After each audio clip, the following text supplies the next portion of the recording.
Hello, my name is Dr. Neecie Moore, and my good friend and colleague Lisa Burns asked me to add to the series that she's doing. And if you're watching these, I just want to tell you that I have worked side by side with Lisa Burns for years, and I know that she's speaking a lot about specifically working with children in the classroom. And I want to tell you that her classroom technique is not only unique and remarkable, but it's effective. I followed her and her students over the last, I think, 6, 7 years, and I can tell you I've never seen anything like the results she's able to get with these kids. So I want to talk to you about how do you overcome the walls with people who have trauma. Now I'm going to be focusing a lot on kids because I know that this is part of a teacher series, but I'm also going to speak about this with this in regards to adults, because trauma, sad to say, is a common thing these days. I wish this was for just a few people, but it's for a lot of students. It's for a lot of adults. It's for a lot of teachers. So let me just briefly say that dealing with trauma and the walls that are erected as a result of them have many components, but today I'm going to speak in regard to the physical walls, the mental walls, and the emotional walls.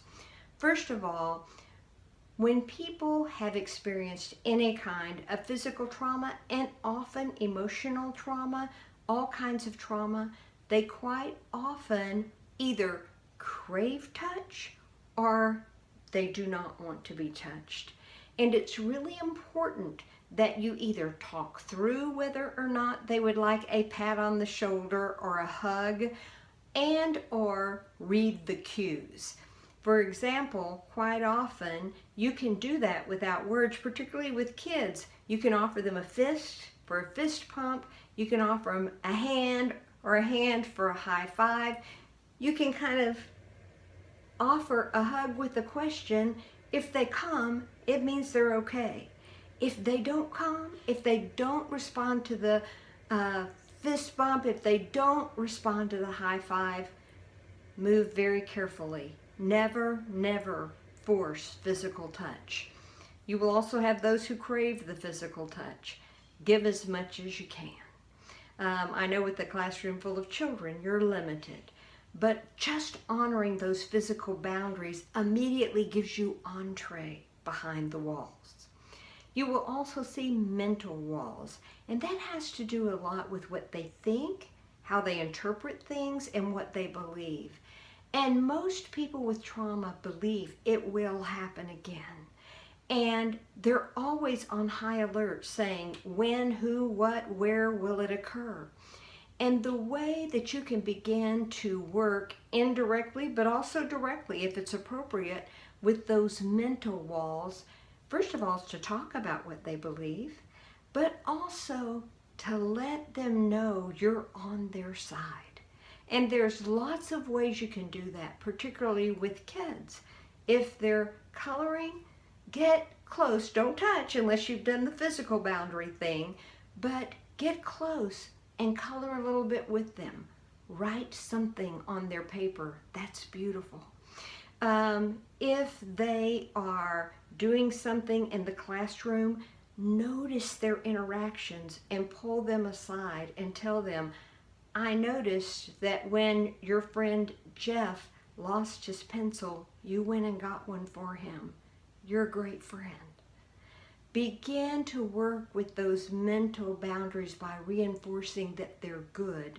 Because when you reinforce they're good, then you begin to have entree into that sacred area inside behind their walls.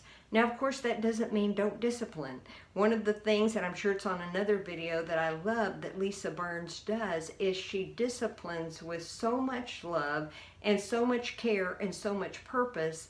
They don't feel disciplined, they feel led and encouraged and inspired to do better. Now let me speak just momentarily to those emotional walls, and those honestly are the hardest walls to get behind. And you know this, it's because they don't trust. So if you want entree into those emotional places, you have to give them reason to trust you.